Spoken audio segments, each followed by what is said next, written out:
Bem-vindos ao Deep Dive de hoje. A gente vai mergulhar na história do Edouard Louis, um escritor francês que faz a gente pensar sobre classe, identidade e como a gente se reinventa na vida. É mesmo, uma história bem A impactante. gente tem uns trechos do livro dele, Mudar Métodos, e uns artigos online também. Ah, legal. E a ideia é a gente entender como ele saiu da pobreza de um mundo que, tipo, imitava ele. Parece bem interessante. Ele cresceu em Harlincourt, uma cidadezinha no norte da França. Uhum. E logo no começo ele descreve a pobreza da família de um jeito que você sente, sabe? Tipo, eles tinham que pedir comida pros vizinhos porque não tinham o que comer em casa. Nossa, que situação. A descrição da luta diária é muito forte. E tem o alcoolismo do irmão que a mãe tentava esconder. É como se esconder resolvesse? Né? Como se isso fosse apagar o problema. Mas acho que ela tentava manter as aparências, sabe? Entendo. Mostrar que, apesar da pobreza, eles eram uma família normal. Faz sentido. E esses detalhes, tipo, ter que mendigar comida, o irmão bebendo, a mãe tentando esconder tudo isso, cria uma sensação de que a pobreza era uma prisão pra ele, né? Sem saída. Devia ser bem sufocante. E aí a gente entende porque ele queria tanto escapar. Dá pra imaginar. E como ele conseguiu. Então o teatro entra como uma espécie de porta para outro mundo. Ele até fala que era bom em atuar porque já era mestre em esconder quem ele era de verdade. Ah, interessante. Por quê? Por causa da sexualidade dele. Ah, entendi. No teatro, ele podia ser quem quisesse, sem medo. Faz sentido. Era uma skill. Volta. E aí ele consegue entrar num colégio chique em Amiens, longe da família. Nossa, que mudança. Imagina o choque. De repente ele tá num mundo completamente diferente. Totalmente. Ele devia se sentir deslocado. Com certeza. Ele compara tudo, as conversas, a educação, o jeito de pensar. E aí ele percebe a diferença de classe. Como se a falta de estudo da mãe colocasse eles em desvantagem. É como se ele tivesse acordado pra essa realidade social, né? Exato. E é nesse novo mundo que ele conhece a Helena, que vem de uma família rica e culta. E a casa dela é tipo um símbolo do que ele quer. Livros, arte e conversas inteligentes. Entendi. É o mundo que ele quer pra si. Isso. Ele até descreve uma cena em que a Helena ensina ele a comer certo, sabe? A se portar mesmo. Tipo, se adaptando aos costumes da classe alta. Interessante. Como ele lida com essa diferença? Então a Helena vira meio que uma referência pra ele. Mas, ao mesmo tempo, ele começa a esconder o passado pra se enturmar com a família dela. Entendo. Tipo, ele tem vergonha do que os pais dele não têm, sabe? Certo. Ele quer ser aceito. Exatamente. Então ele sobe na vida, mas tem um preço pro afastar das raízes. E como ele se sente com isso? Aí que a culpa aparece, né? Ele se sente mal falando dos pais pra agradar os novos amigos. Deve ser um conflito interno bem forte. Toro. Como se ele estivesse traindo a própria história pra ser aceito. E aí vem mudança de nome. De Eddie pra Edouard. Isso é bem simbólico. É mais do que só um nome, né? Parece um jeito de romper com o passado, sabe? Totalmente. É como se ele estivesse se reinventando. Exato. E essa mudança se concretiza quando o nome novo aparece no armário dele no Teatro de Amiens. Agora é oficial. Edouard nasceu. Interessante. E essa vontade de ser outro leva ele pra Paris, né? Sim, para estudar na École Normale Supérieure. Mas, mesmo cercado de intelectuais, ele ainda se sente deslocado. Sério. Como se a diferença de classe ainda estivesse ali, sabe? É como se ele nunca pudesse realmente escapar. Essa é a questão. As marcas da origem dele ainda estão lá. Nossa, que pesado. E como ele lida com isso? E aí, como ele lida com essa sensação de não pertencimento? Que ele decide mudar mais do que um nome e o lugar, né? Tipo, ele faz uma lista de coisas que quer transformar em si mesmo a aparência, os dentes, até o jeito de rir. Nossa. É como se ele quisesse apagar qualquer vestígio do passado, sabe? Mudar completamente quem ele é. E ele consegue. Ele topa passar por procedimentos dolorosos pra isso. Tipo, escreve a saga pra arrumar os dentes, que durou 4 anos. Cada 4 anos. Já há muito tempo, né? Imagina a força de vontade. É como se ele estivesse esculpindo o novo Edouard camada por camada. Nossa, que interessante. E ele consegue, né? Publica o primeiro livro e realiza o sonho de ser escritor. Que legal. Só que essa conquista tem um lado obscuro. Ele passa por dificuldades financeiras em Paris e tem que fazer sexo por dinheiro para sobreviver.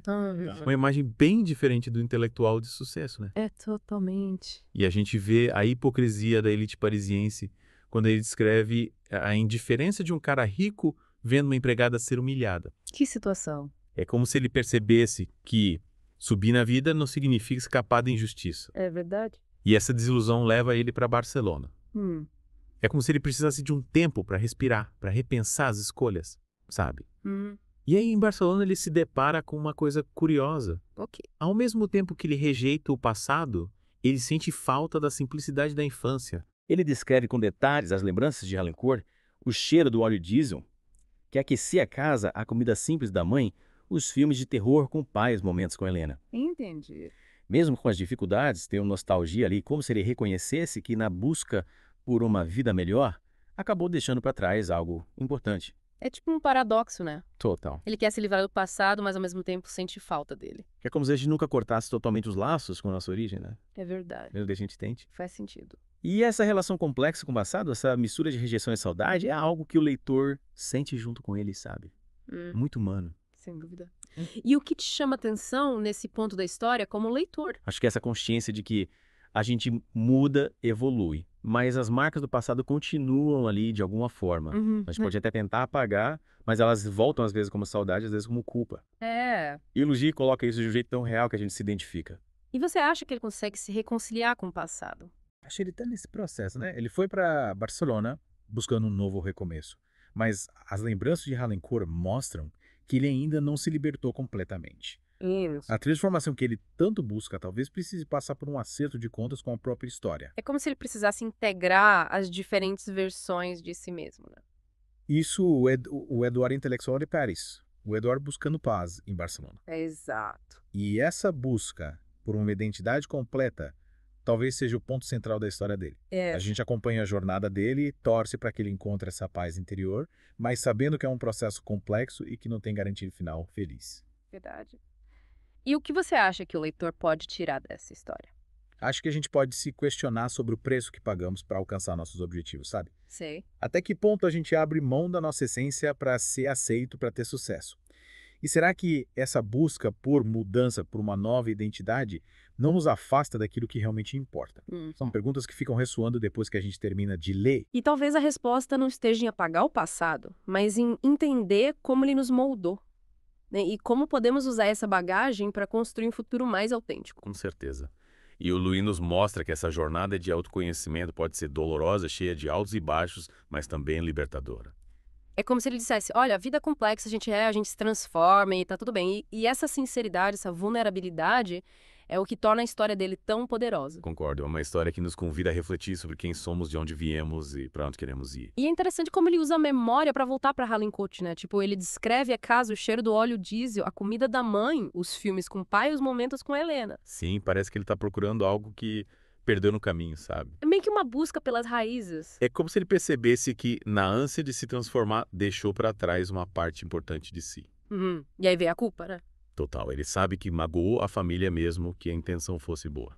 Ele queria uma vida melhor, mas acabou se afastando das raízes. E isso tem um preço. É como se ele tivesse que fazer as pazes com o passado para seguir em frente. Exato. Essa busca por perdão é essencial para a transformação dele, né? Tipo, ele precisa se livrar da culpa para poder se reinventar de forma mais verdadeira. Concordo. E o reencontro com a mãe é central nesse processo, né?